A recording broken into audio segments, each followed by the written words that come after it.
എന്ത് 20, ഏത് 30, 40, 40 വയസ്സായിട്ടും എന്തുകൊണ്ടാണ് ജീവിതം ജയിക്കാത്തത് എന്ന് പോലും ചിന്തിക്കാത്ത ഒരുപാട് ആളുകളാണ്. ഡെയിലി വിളിച്ചുകൊണ്ട് ലോൺ വേണോ എന്ന് ചോദിക്കും. അപ്പോൾ ഈ ബാധാദോഷമൊക്കെ പിന്നാലെ ഉണ്ടെങ്കിൽ തീർച്ചയായിട്ടും കിട്ടുന്നതെല്ലാം ചാടിക്കയറി എടുക്കും. അവസാനം തിരിച്ചടവ് മുന്നോട്ട് പോകാൻ പറ്റാതെ വരുമ്പോൾ അത്രയും ബുദ്ധിമുട്ടിലേക്ക് ജീവിതം വരുന്ന ഒരു സമയമാണ്. പിന്നെ വരുന്നത് കാർത്തിക, ഉത്തരാണ്. ജന്മനാൾ ധനുരാശിയാണ്. അപ്പോൾ ധനുരാശിക്ക് വ്യാഴം 8-ലാണ്, 7ൻ്റെ ഫലം. എല്ലാ കാര്യം സ്മൂത്തായിട്ട് നടക്കും. ഇനി പ്രതികൂലമായാലും അനുകൂലമായാലും വല്ലാത്ത ദുരിതം, കാലങ്ങളായിട്ട് ദുഃഖവും ദുരിതവും നമ്മുടെ പിന്നിൽ നെഗറ്റീവ് ബാധാദോഷങ്ങൾ വന്നിട്ടുണ്ട് എന്നുള്ള ആ ഒരു ബോധം നമുക്ക് വരണം.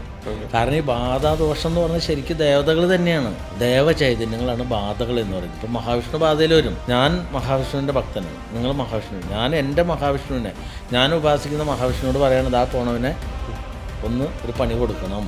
ഇപ്പോൾ നമുക്ക് നമ്മുടെ അയൽവക്കത്തുള്ള കുട്ടിയുടെ പൂജ നടത്തിയപ്പോൾ എൻ്റെ വീട്ടിൽ ഓമനിച്ച് വളർത്തിയ റെഡ് റിവർ പട്ടി, നായ്ക്കുട്ടി, ചെറിയ കുട്ടിയല്ല, അതിന് പ്രസവിച്ച് കഴിഞ്ഞാൽ കുട്ടികളുണ്ടാക്കാം, ആ രീതിയിലുള്ള പെൺപട്ടി ഞങ്ങൾ ഓമനിച്ച് വളർത്തിയ പട്ടിയെ മരിച്ചുപോയേ. കാരണം പൗർണമി എന്ന് പറഞ്ഞാൽ ദേവതകൾ അനുസരിക്കാത്ത ദിവസം. അപ്പോഴാണ് ഇവിടെ പല പാരമ്പര്യക്കാരും പൗർണമിയുടെ അന്ന് ശാന്തി മുഹൂർത്തം എടുത്തിട്ട് ഉണ്ണീനെ ഉണ്ടാക്കാൻ പോകുന്നത്. അപ്പോൾ അതിലുണ്ടാകുന്ന ഉണ്ണികൾ മറ്റുള്ളവരുടെ എങ്ങനെ പെരുമാറും? ഒരു ദീനതയും ഒരു ദയയും കാണിക്കില്ല.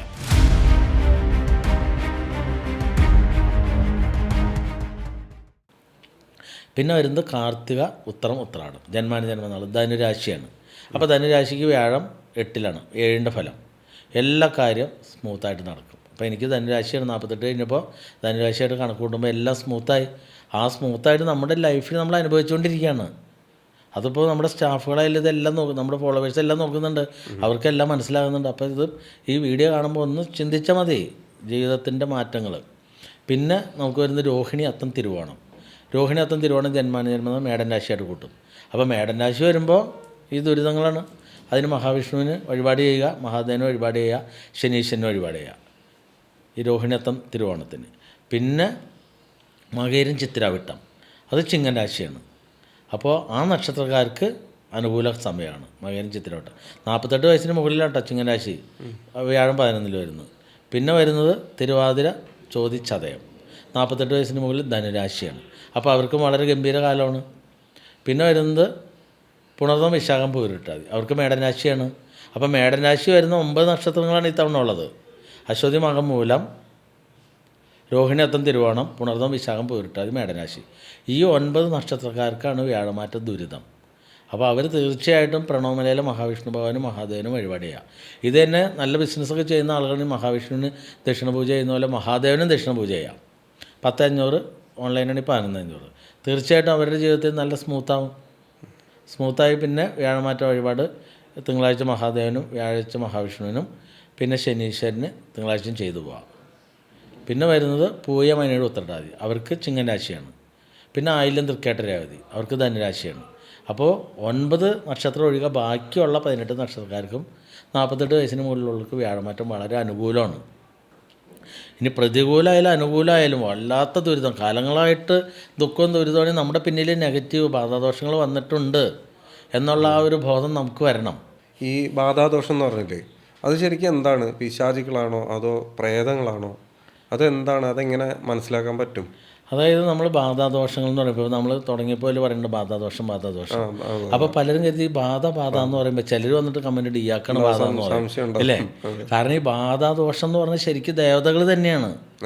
അതായത് നമ്മളിപ്പോൾ ഒരു കറി വെച്ചു, ആ കറി ചീത്തയായി, അതായത് വളിച്ചു പോയി. ആ വളിച്ചു കഴിഞ്ഞാൽ പിന്നെ നമുക്കത് ചൂടാക്കി കഴിക്കാൻ പറ്റുമോ? കഴിക്കാൻ പറ്റില്ല. പകരം എന്ത് ചെയ്യണം? നമ്മളത് എടുത്ത് കളയണം അല്ലേ? ഇതല്ലാതെ കളഞ്ഞാൽ നമ്മൾ കഴിച്ചു കഴിഞ്ഞാൽ ചിലപ്പോൾ മൂക്കൊക്കെ അടച്ചു പിടിച്ചിട്ട് വേണമെങ്കിൽ കഴിക്കാൻ പറ്റും. പക്ഷേ വയറ്റിൽ ചെന്ന് കഴിയുമ്പോൾ ഒന്നിലെ ഛർദ്ദിക്കും, അല്ലെങ്കിൽ വയറിളക്കം പിടിക്കും അല്ലേ? അപ്പോൾ അതിൻ്റെ റിയാക്ഷൻ ഉണ്ടാവും. അതല്ലെങ്കിൽ ഈ കറി അവിടെ ഇരിക്കുമ്പോൾ സ്മെല്ലടിച്ചിട്ട് നമുക്ക് തന്നെ ഛർദ്ദിക്കാൻ വരും, വല്ലാത്ത ബുദ്ധിമുട്ടാവും. അതേപോലെ മറ്റുള്ളവർ നമ്മൾ ഉപദ്രവിക്കാൻ വേണ്ടി വിടുന്ന ദേവചൈതന്യങ്ങളാണ് ബാധകൾ എന്ന് പറയുന്നത്. ഇപ്പം മഹാവിഷ്ണു ബാധയിൽ വരും. അതായത് ഇപ്പം ഞാൻ എൻ്റെ വീട്ടിലൊരു പട്ടിയെ വളർത്തുന്നുണ്ട്. ഈ പട്ടിയെ വളർത്തുന്നു, നിങ്ങൾ റോഡിലൂടെ പോകുന്നു, അല്ലെങ്കിൽ നിങ്ങൾ എൻ്റെ അയൽവക്കാരനായിരുന്നു, അല്ലെങ്കിൽ 2 വീടിൻ്റെ അപ്പുറത്തുള്ള ആളാണ്, ഞാൻ നിങ്ങളായിട്ട് വഴക്കൂടി കഴിഞ്ഞപ്പോൾ നിങ്ങൾ മഹാവിഷ്ണുവിൻ്റെ ഭയങ്കര ഭക്തനാണ്. അപ്പോൾ ഞാൻ മഹാവിഷ്ണുവിൻ്റെ ഭക്തനാണ്, നിങ്ങൾ മഹാവിഷ്ണു. ഞാൻ എൻ്റെ മഹാവിഷ്ണുവിനെ, ഞാൻ ഉപാസിക്കുന്ന മഹാവിഷ്ണുവിനോട് പറയണത് ആ പോണവനെ ഒന്ന് ഒരു പണി കൊടുക്കണം. എന്ന് പറയുമ്പോൾ നിങ്ങൾ പറയാണ് ഞാനും ഭഗവാന്റെ ഭക്തനാണ്, എന്നെ കാക്കണമെന്ന് പറഞ്ഞാൽ ഭഗവാൻ കാക്കില്ല. കാരണം എൻ്റെ വീട്ടിൽ വളർത്തുന്ന പട്ടിയെ ഞാനാണ് നിങ്ങൾ കടിക്കാൻ പറഞ്ഞു വിടുന്നത്, ആ പട്ടി കടിക്കും. അതേപോലെ തന്നെ ഞാൻ വിടുന്ന ഈ മഹാവിഷ്ണുവിൻ്റെ ചൈതന്യം നിങ്ങൾ ഉപദ്രവിക്കും. അപ്പം നിങ്ങളവിടെ പറയുകയാണ് ഞാൻ പാവമാണ്, ഈ പാവം പോയിക്കോട്ടെ എന്ന് മറ്റേ സിനിമയിൽ ജഗദീഷ് എഴുതി വെച്ചിട്ടുണ്ടല്ലോ, ഇന്നസെൻറ്റിനെ വണ്ടി ഇട്ട് ചെയ്യുമ്പോൾ ഓട്ടോറിക്ഷ ഇടിച്ചിട്ട് കഴിയുമ്പോൾ എഴുതി വെച്ചിട്ടുണ്ടല്ലോ ഈ പാവം പോയിക്കോട്ടെ എന്ന് പറഞ്ഞാൽ മഹാവിഷ്ണു വിട്ടുമില്ല. അപ്പോൾ ഇത് ബാധ ഉപദ്രവിക്കും. ഇപ്പോൾ ഈ ചാത്തൻ എന്ന് പറയുന്നത് ദേവതയാണ്.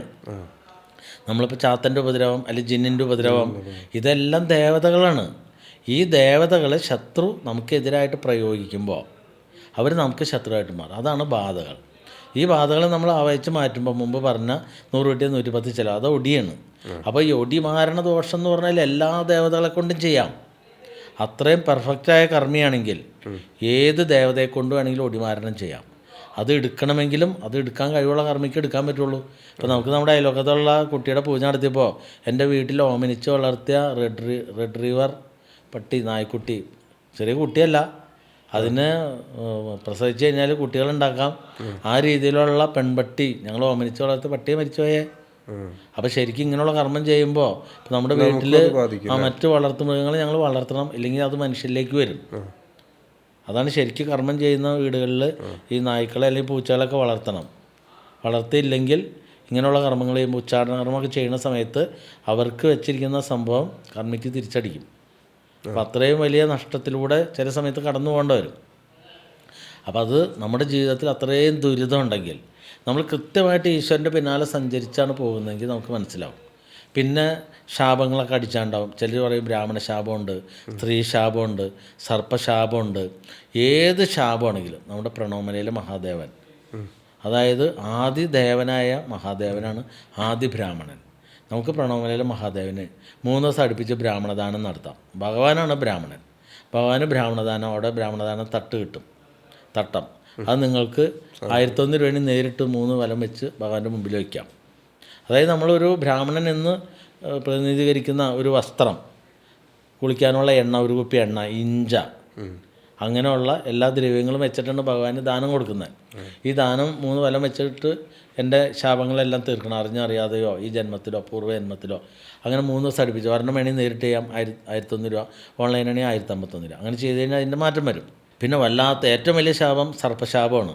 ഈ പാമ്പുകളൊക്കെ ചുട്ടരിച്ച് അല്ലെങ്കിൽ സർപ്പക്കാവ് അങ്ങനെയൊക്കെ വരുമ്പോൾ പാൽപ്പായസോമം ചെയ്യിക്കും.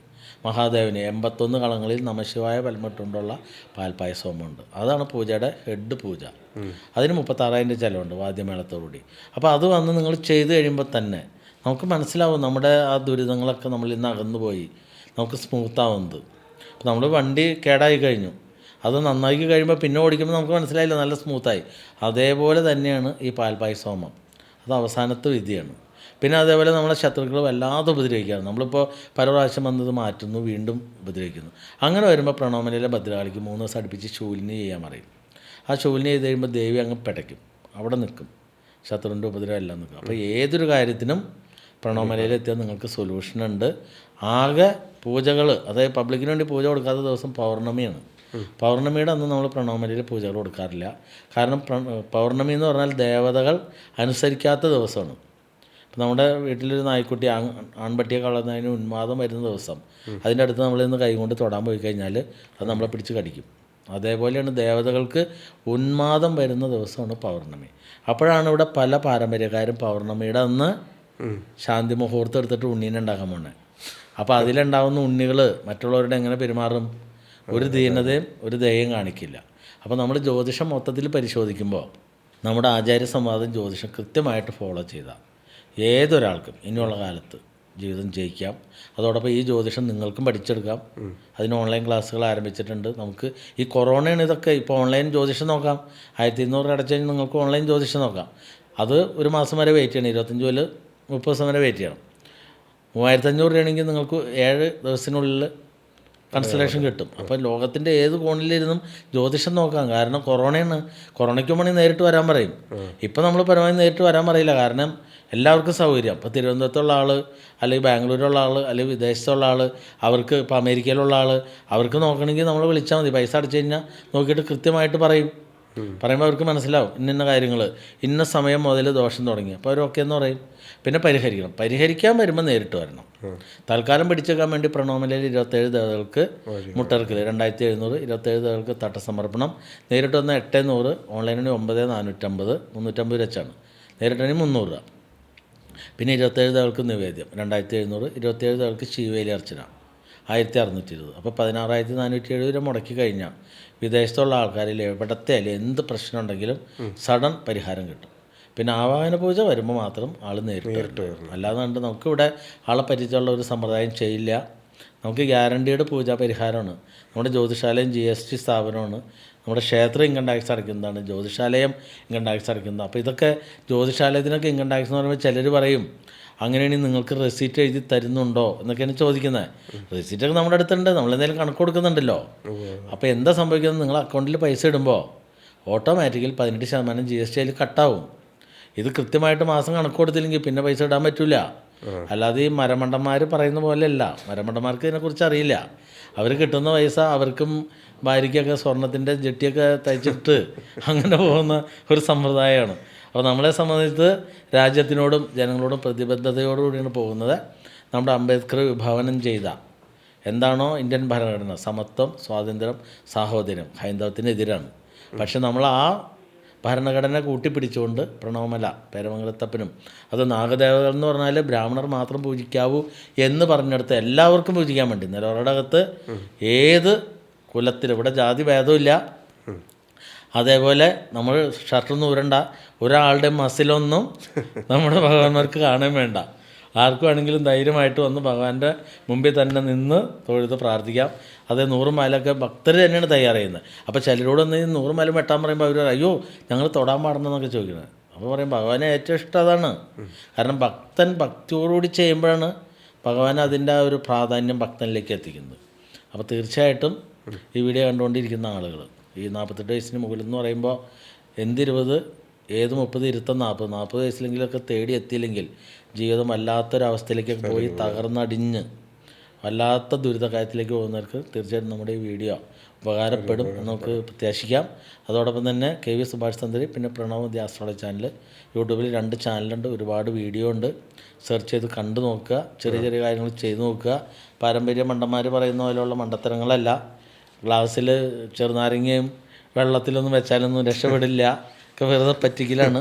പിന്നെ അതുകൂടാതെ പേരമംഗലത്തപ്പൻ്റെ ഐതിഹ്യം, ഈശ്വരയുടെ സത്യം എന്ന് പറയുന്ന ബുക്ക്, ഇതൊന്ന് വാങ്ങി വായിക്കുക. പിന്നെ ജ്യോതിഷത്തിലെ കാണാപ്പുറങ്ങൾ 1-ാം ഭാഗം ബുക്ക്, പിന്നെ ജ്യോതിഷത്തിലെ കാണാപ്പുറങ്ങൾ 2-ാം ഭാഗം. അപ്പോൾ ഈ 3 ബുക്കും കൂടി വാങ്ങുകയാണെങ്കിൽ 1050 രൂപയാണ് 3 ബുക്കിൻ്റെയും കൂടിയുള്ള വില. അത് നമുക്ക് 3 ബുക്കും കൂടി ഒന്നിച്ച് വാങ്ങിച്ചാൽ നേരിട്ട് വാങ്ങിച്ചാൽ 600 രൂപ, ഓൺലൈനാണെങ്കിൽ 650 രൂപ. അങ്ങനെ ചെയ്ത് കഴിയുമ്പോൾ ഇത് വായിച്ച് മനസ്സിലാവും നമ്മൾ പറയുന്ന ജ്യോതിഷം എന്താണ്, പറ്റിക്കലാണോ. ഇതിൻ്റെ ഏറ്റവും വലിയ ഉദാഹരണം ഈ നമ്മൾ പറയുന്ന ഈ ജ്യോതിഷം പറ്റിക്കലാണെങ്കിൽ പേരമംഗലത്തപ്പൻ്റെ ഐതിഹ്യവും ഈശ്വരയുടെ സത്യം എന്ന് പറഞ്ഞ് ഇങ്ങനെ ഒരു ബുക്ക് ഒരിക്കലും എഴുതില്ല. കാരണം നമ്മുടെ സമൂഹത്തിലുള്ള എല്ലാ ഉച്ചനീചത്വങ്ങളെയും ക്ഷേത്രങ്ങളെ പറ്റിക്കലെയും ജാതി സമ്പ്രദായത്തിനെയും അതിനിശ്ചിതമായിട്ടാണ് വിമർശിക്കുന്നത്. അപ്പോൾ പറ്റിക്കാൻ പോകുന്ന ആൾ എന്തായാലും ഒരിക്കലും നിശ്ചിതമായിട്ട് വിമർശിക്കില്ല. കാരണം എല്ലാവരെയും ആകർഷിക്കാനേ നോക്കുകയുള്ളൂ. നമ്മളെ സംബന്ധിച്ച് അങ്ങനെയല്ല. ഈശ്വരൻ്റെ പിന്നാലെ വന്ന് രക്ഷപ്പെടാൻ യോഗമുള്ളവർ അവരെത്തട്ടെ. നമ്മുടെ തിരുപേരമംഗലത്തപ്പനും അതേപോലെ പ്രണവമലയിലെ എല്ലാ ദേവതകളും ഈ ഭക്തരൊക്കെ അനുഗ്രഹിക്കട്ടെ എന്നുള്ള പ്രാർത്ഥനയാണ് നമ്മുടെ ജ്യോതിഷത്തിലൂടെ സാധ്യമാക്കുന്നത്. അപ്പോൾ നമുക്ക് നമ്മുടെ പ്രോഗ്രാം ഇവിടെ വൈൻഡപ്പ് ചെയ്യാം.